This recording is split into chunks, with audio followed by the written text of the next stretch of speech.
I'm Samrat Chaudhary, the current president of INCO, which is an umbrella body of over 30 national consumer organizations. My home organization is AVI in India, where we are fighting against a vape ban imposed last year. Today, I'll talk about the impact such bans and restrictions have on consumers and also on the health and economy of a country. Globally, as the GSTHR 2020 report notes, 36 nations currently ban low risk alternatives, and most of them, barring a few outlier Western nations, are low and middle income countries or LMICs. A large number of them are in Latin America, many in the Middle East, some in Africa, and a rising number in Asia. To me, this is concerning for the following reasons. A majority of smokers, which is almost 80% of the 1 billion worldwide, live in developing nations. They bear the largest tobacco health burden, and a majority of 8 million annual deaths are in these countries. These are also nations where access to public healthcare is poor, where smokers are least able to deal with the consequences of tobacco use, such as getting treatment for medical conditions, which makes harm prevention even more vital.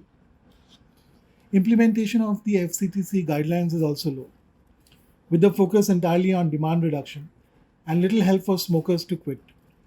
There are very few cessation centers, and almost none provide pharmacological support through NRTs, which are also unaffordable to most.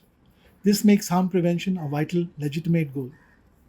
Also, in most of these countries where there's a ban, the main argument that has been used is that it's been done to save the children, a goal which in reality is further jeopardized as there is inadequate enforcement of the ban and a black market mushrooms which is difficult to control.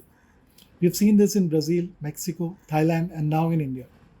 Recently, South Africa reversed its tobacco ban during COVID outbreak over concerns that the resultant black markets would be difficult to shake off.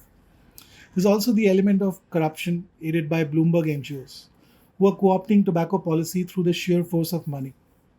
The legislators in Philippines recently questioned the conflict of interest in their FDA receiving funds from these NGOs while pushing anti-vaping policy. The GSTHR report also records the various other kinds of opposition to low risk products being mounted by these anti vaping organizations.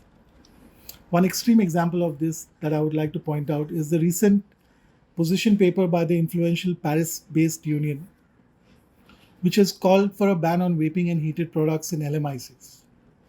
This is, of course, highly discriminatory, will increase health gaps between Western and developing nations, and is a prime instance of the philanthropic capitalism kind of thinking that is highlighted in the report.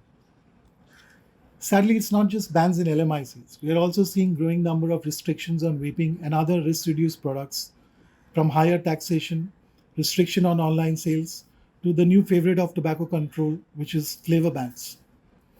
This is happening across many US states and also in Europe, where the latest SHEAR report is so full of gaps that it has led to worry among vapers about the direction the TPD revision is taking. We had sent in a response from INCO to the report, as did many other consumer organizations in Europe, including ETHRA. But the submission process was so complicated, it makes one wonder if comments were being actively suppressed. Elsewhere, the war is heating up on oral nicotine pouches, a new innovation that is like snus but without the tobacco and really low on the harm spectrum, almost close to NRTs in risk. We are seeing attempts to ban them in the Baltic countries, and the Bloomberg network is doing the same in Africa by spreading misinformation and overstating risks without any concern that these are affordable, less risky, and effective in helping smokers switch. They can also be very helpful in Southeast Asia, where harmful smokeless tobacco use is high. These bans and restrictions, which prevent access or increase barriers to tobacco harm reduction, in my view, are now the biggest hurdle to achieving a society in which people do not die in millions per year from harmful use of tobacco. It is a strange world indeed when tobacco companies are appearing to behave more responsibly than tobacco control, which has taken an unrealistic ideological stance of preventing smokers from taking proactive decisions to protect their health. A case in point is Mexico, where PMI recently stopped selling cigars in which it is a market leader to focus on risk reduced products. While the tobacco control there is finding new ways to block access to vaping and even trying to disenfranchise THR consumer groups. Any move away from the concept of risk differential taxation and increasing barriers to tobacco harm reduction ultimately serves to perpetuate smoking. It hurts the health of our country, but also causes huge financial loss as tobacco related mortality and morbidity costs, as well as the lost man hours, rise. And also by decimating an industry which could create jobs and revenue while improving the health of smokers. This economic argument is stronger now than ever as countries struggle to cope during the pandemic. And the answer isn't giving sops to the tobacco industry like Bhutan has done by ending its decades long tobacco ban, which was ineffective anyway. The answer is in allowing and promoting access to THR alternatives. So while there is additional revenue, there is an additional death and disease.